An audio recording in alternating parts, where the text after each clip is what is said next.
में उपस्थित इस्पात राज्य मंत्री मेरे बड़े भाई आदरणीय भगन सिंह कुलस्ते जी,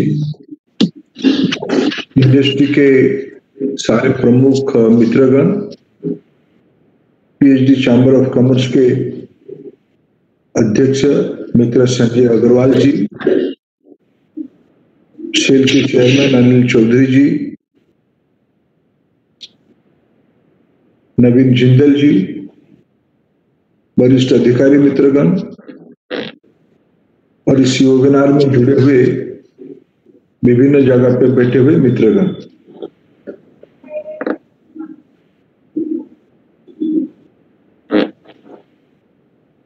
प्रधानमंत्री नरेंद्र मोदी जी के नेतृत्व की 2014 से 19 से आज तक पिछले 6.5 साल से जो जिम्मेवारी हम लोगों ने संभाली, उस कार्यकाल के अंदर सबसे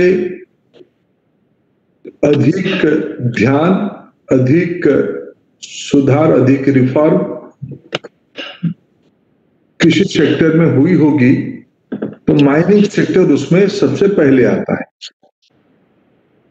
उसको थोड़ा मैं और व्यापक करूं, ना केवल माइनिंग, कोल सेक्टर माइनिंग भी है, उसमें भी काफी सुधार हुए हैं, और iron ore, manganese, chromite, bauxite, coal और आगे चल के पेट्रोलियम प्रोडक्ट, इसकी जो देश की आजादी की पहले और आजादी के उपरांत जो मिनरल कंसेशन रूल्स विभिन्न प्रकार के थे, उसमें एक मूल विषय था, उसको किसको कैसे दिया जाए, एक रिसोर्स किसकी है, उसकी एक लंबी पृष्ठभूमि 2014 तक बन चुकी थी।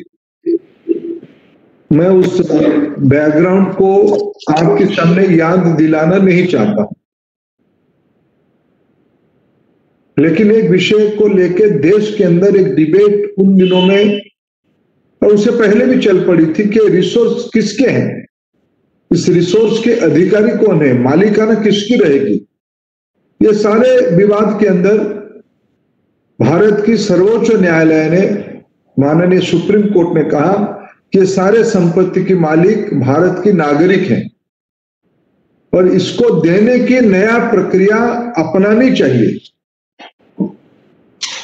नया पॉलिसी अपनानी चाहिए, नया विधि बननी चाहिए। उस बैकग्राउंड से एक मेजर शिफ्ट हुई है माइनिंग सेक्टर में। नॉमिनेशन रिजिम से आगे जाके हम लोगों ने बिडिंग सिस्टम तक पहुंचे हैं। नीलामी के माध्यम से रिसोर्स को देना और उस नीलामी से जो रिसोर्स आएगी, जो रेवेन्यू आएगी, उसको उस संबंधित राज्यों में खर्चा करना, यह एक मूल नीति बनी है, जिसकी आधार आज की माइनिंग सेक्टर समिट में आपने भी रखा है, और उसको आत्मनिर्भरता के साथ जोड़े कैसे। मतलब दुनिया एक डिफिकल्ट टाइम पे चल रहा है। मेरा सौभाग्य है, मैं प्रधानमंत्री जी की आदेश से भारत की 2 कोर सेक्टर की काम पिछले कई दिनों से देख रहा हूं, जिसकी देश की अर्थनीति में भी सीधा सीधा संपर्क है। पेट्रोलियम सेक्टर और स्टील सेक्टर। स्टील सेक्टर दिखने के नाते मैं माइनिंग सेक्टर से भी थोड़ा मेरा अनुभव और परिचय भी इन दिनों में बढ़ी है। अभी अभी प्रधानमंत्री जी ने 15 अगस्त की जो उन्होंने एक भाषण दिया, वो पहले भी उसको कहते आए हैं और उन्हीं की मार्गदर्शन से नीति भी बनी है, लेकिन 15 अगस्त की महत्व, भाषण की महत्व आज की समिट के साथ ज्यादा हो जाती है। उन्होंने कहा कि भारत के जितने सारे नेचुरल रिसोर्स है, विशेष करके माइनिंग, मैंने iron ore, bauxite, manganese, chromite, dolomite, rare earth, coal, ये सबकी प्रॉपर एक्सप्लॉयटेशन हो, असेसमेंट हो, एक्सप्लॉयटेशन हो, उसको मोनेटाइज किया जाए, उसको करते हुए टेक्नोलॉजी, ट्रांसपेरेंस बिडिंग प्रोसेस, तो ये सब करते कॉस्ट कॉम्पिटिटिवनेस भी बने रहे, जिसके कारण हम अपने देश में रॉ मटेरियल को जो पर्याप्त मात्रा में है उसको अगर हम आज हमारे देश में इस विषय को कहने की आप लोगों के सामने कोई औचित्य नहीं है कि ये कितने कितने हैं, तो है ही, आप लोगों को मेरे से ज्यादा जानकारी है, लेकिन चैलेंज कहां है? चैलेंज है उसको मोनिटाइज कैसे करें। जो अभी अभी हमारी पॉलिसी फ्रेमवर्क है उसमें से जो सेल्फ कॉन्ट्रडिक्शंस रही थी हिस्टोरिकली, माइनिंग मिनिस्ट्री पॉलिसी बनाती है, स्टेक होल्डर मिनिस्ट्री स्टील है, regulatory ministry forest and environment है, उसकी एक फिस्कल मॉडल है, राज्यों को इंप्लीमेंट करना है। ये सारे multi dimensional challenges are there. हम लोगों के सामने ये सबसे बड़ा चुनौती अभी भी बना हुआ है, इसको कैसे सरल करें, इसको कैसे कम करें। लोगों को जो निवेशक है कोई दिक्कत में रहने के लिए निवेश नहीं करेगा। आज दुनिया जब एक गांव बन चुकी है, उस समय में निवेशकों को अगर सर्टेनिटी और प्रॉफिटेबिलिटी ये दोनों ध्यान में आएगी तो निवेश करेगा। पॉलिसी सरकार की ऐसे हम लोग बना रहे हैं और उसको रोज सुधार रहे हैं, जिसमें मैंने कहा कि पिछले 6.5 साल में कुछ सेक्टर में जो पैराडिम शिफ्ट हुई है उसमें से एक माइनिंग सेक्टर है। और माइनिंग सेक्टर को अकेले में आइसोलेशन में दिखने से नहीं होगा। क्या आज देखिए स्थिति कैसा है, मेटल्स की सबसे बड़ा प्रोड्यूसर चाइना बन चुकी है, विशेष करके स्टील की, जिस दुनिया से हम लोग सब जुड़े हैं। हम दूसरे नंबर की ग्लोबल प्रोड्यूसर हैं। हम अपने कंजम्पशन के लिए भी इंपोर्ट करना पड़ता है फिनिश गुड्स को। अगर हम केवल रॉ मटेरियल तो भी हम इंपोर्ट करते हैं, स्पेशल ग्रेड की स्टील को इंपोर्ट करते हैं। अगर हम हमारी जो मशीनरी और स्टील रिलेटेड और चीजों को भी अगर हम इन दिनों में विभाग और कॉमर्स, स्टील मिनिस्ट्री और कॉमर्स मिनिस्ट्री की ज्वाइंट रिपोर्ट से, फाइनेंस मिनिस्ट्री की कस्टम डिपार्टमेंट की रिपोर्ट से हम लोगों ने स्टील इंपोर्ट मॉनिटरिंग सिस्टम लगाई है, सिम्स लगाई है। सिम्स के कारण कुछ विषय ध्यान में आ रहा है, लेकिन ये कुल मिला के अगर स्टील की इंटेंसिटी कितना, हम स्टील इंटेंस कितना चीज बाहर से इंपोर्ट होता है, तो एक नया चित्र हमारे सामने आती है।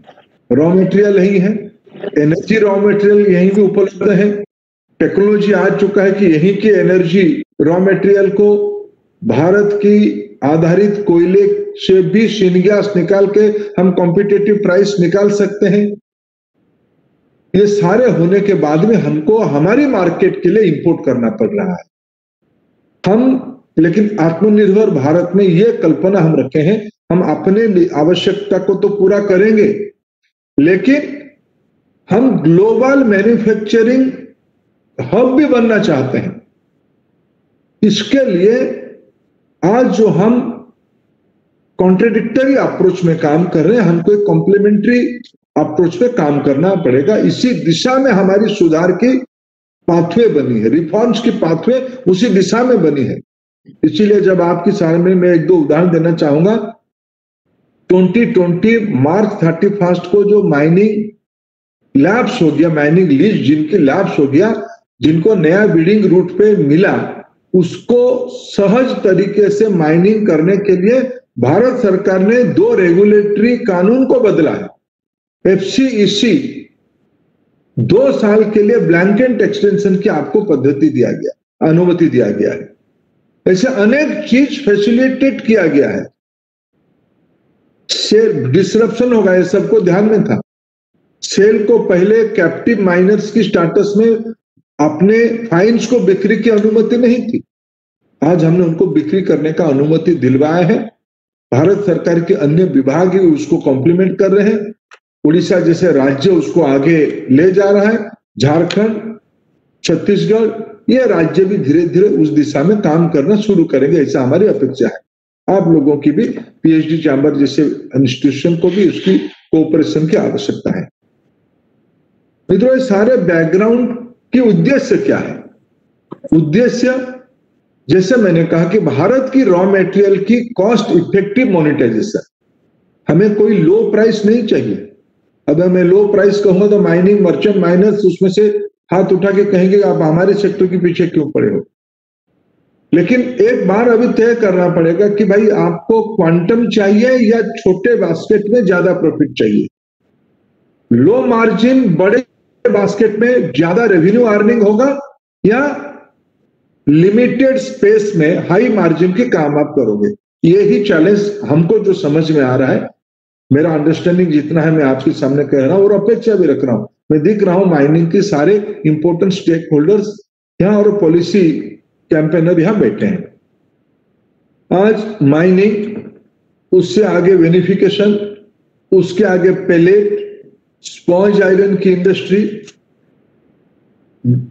सेकेंडरी सेक्टर की दो प्रकार के फर्नेस, इलेक्ट्रिक फर्नेस और इंडक्शन फर्नेस, फिर इंटीग्रेटेड स्टील प्लांट्स, आगे चल के logistic, ancillary, MSME, capital goods, इसकी सारे इंटररिलेटेड चीज है।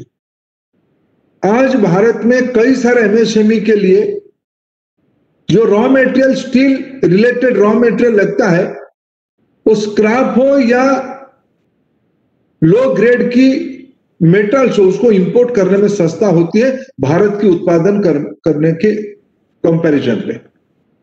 उसको कैसे समाधान निकालेंगे? उसमें tax, duties, royalty, double royalty, levies, ये सारा विषय है।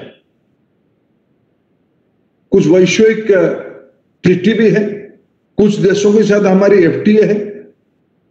कभी कभी हमको कुछ कुछ कमोडिटी में अनइक्वल प्ले भी करना पड़ता है। इसलिए मैं इसकी जो आज अच्छा हुआ कि मैं एक बेसिक फोरम पे आया हूं, माइनिंग सेक्टर की ग्रुप के साथ बैठा हूं। अगर हम ये पूरा विषय फिनिश गुड्स तक अगर हम ध्यान नहीं देंगे, domestic market plus global market को अगर हम आंख में रखना पड़ेगा, तब हमको माइनिंग में, हमें कोई कारण नहीं है कि माइनिंग सेक्टर की वायबिलिटी को खत्म करना, लेकिन माइनिंग सेक्टर ज्यादा उत्पादन करे, ज्यादा उत्पादन फैसिलिटेट करने की सरकार की जिम्मेवारी ज्यादा है, लेकिन कॉम्प्लीमेंट्री रोल पे करे, यह हमारी पहला अपेक्षा आपसे रहेगी। आज लेकिन ऐसा स्थिति नहीं है। विशेष करके मैं अन्य सेक्टरों से इस सेक्टर में आयरन और वेस्ट फैमिली के बारे में मेरा एक ऑब्जर्वेशन आ रहा है कि इसमें से सेल्फ कंपटीशन, सेल्फ कॉन्ट्रडिक्शन ज्यादा है। अगर हम इसी पाइपलाइन को सीमलेस बना पाएंगे, माइनिंग से लेके फिनिश गुड्स तक, और इसी पाइपलाइन को हम सीमलेस बना पाएंगे, तो हमारी देश की इन्वेस्टमेंट, हमारी देश की एम्प्लॉयमेंट अपॉर्चुनिटी, हमारी देश की रेवेन्यू कलेक्शन और इन्वेस्टर्स को अपना एक सर्टेनिटी और प्रॉफिटेबिलिटी, ये हो सकता है। हमें कोई उसमें से अस्पष्टता नहीं दिख रही है, कोई कंफ्यूजन नहीं दिख रही है, लेकिन उसके लिए एक बड़ा कैनवस तैयार करना पड़ेगा। उसके लिए सबको अपना अपना पोजीशन को थोड़ा छोड़ना पड़ेगा। मैं आज इस समिट में इस डिबेट को आपके सामने शुरू करने के साथ आपसे और अपेक्षा रखता हूं। पीएचडी चैंबर ऑफ कॉमर्स एक जिम्मेवार इंडस्ट्री बॉडी है। इसके अंदर हमसे, सरकारों से आपकी क्या अपेक्षा है, राज्य सरकारों से आपकी क्या अपेक्षा है? सेक्टोरल नहीं है, माने सेगमेंट में नहीं है। माइनिंग वाले अगर अपना ही सोचेंगे तो फिनिश गुड्स की कॉस्ट बढ़ जाती है। हमारे देश में आज भी steel consumption per capita global average की 1/3 है, यह बहुत ही कम है। मैं इसीलिए कह रहा हूं हमारी मार्केट में बहुत ताकत है, और हम बनाना शुरू करेंगे तो दुनिया की मार्केट में भी, एंटर साउथ ईस्ट एशिया में हम पहुंचा सकते हैं। अफ्रीकन मार्केट हमारे साथ जुड़ सकता है। कई जगह पे हमारी यहाँ की लोकल इंडस्ट्री ने भी उसको किया भी है।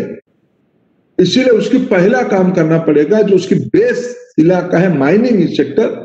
माइनिंग सेक्टर में हम आत्मनिर्भर बने। हम आज इंपोर्ट नहीं कर रहे हैं, लेकिन आज हम नेट एक्सपोर्टर है। एक्सपोर्ट कोई खराब चीज नहीं है, लेकिन ग्लोबल जियोपॉलिटिकल चेंजिंग सिनेरियो में जो संबंध चाइना, ऑस्ट्रेलिया, ब्राजील, अमेरिका, इन लोगों के साथ दुनिया की बनी है, इसके सीधा सीधा संबंध हमारी सेक्टर से जुड़ी हुई है।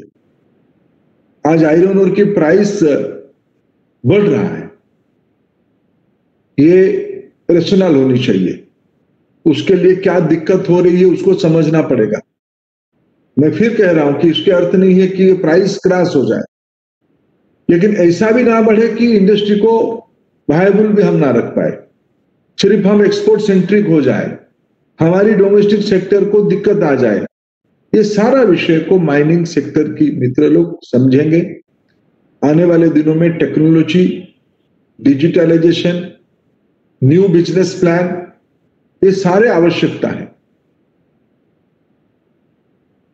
एफिशिएंसी आज भी हम सबको मिलकर तय करना पड़ेगा कि हम as a industry, as a देश, हम एफिशिएंट कितने हैं, हमारी इन्वेंटरी मैनेजमेंट कैसे हो रहा है, हमारा रॉ मेटेरियल प्रोक्योरमेंट में क्या स्ट्रेटेजी हो रहा है, हमको आखिर ऑस्ट्रेलिया क्यों महंगा कोल देगा, हम आज पूरा इंडस्ट्री, भारत की पूरा ग्रुप क्यों उनसे एक बार्गेनिंग नहीं करेंगे।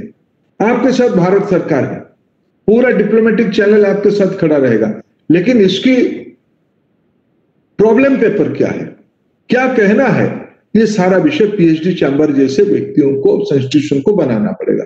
मैं आज की इस कार्यक्रम पे आपने मेरे को बुलाया, इस बहाने पे मेरी कुछ समझदारी बढ़ाने की आपने भी मदद किया मेरा, और मैं आपको आश्वस्त करता हूं, मैं माननीय फग्गन सिंह कुलस्ते जी, प्रधानमंत्री जी की जो कल्पना है, हमारे पास रिसोर्स है, हमारे पास मार्केट है, हमारे पास एनर्जी की भी रॉ मटेरियल है, इसकी कैसे पॉलिसी रिफॉर्म करते हुए सीमलेस बनाए पूरा इकोसिस्टम को, ये हम लोगों की कलेक्टिव जिम्मेवारी है। आपने मेरे को निमंत्रण करने के कारण आपको धन्यवाद देता हूं। नमस्कार। धन्यवाद माननीय मंत्री जी, आपने अपने उद्बोधन में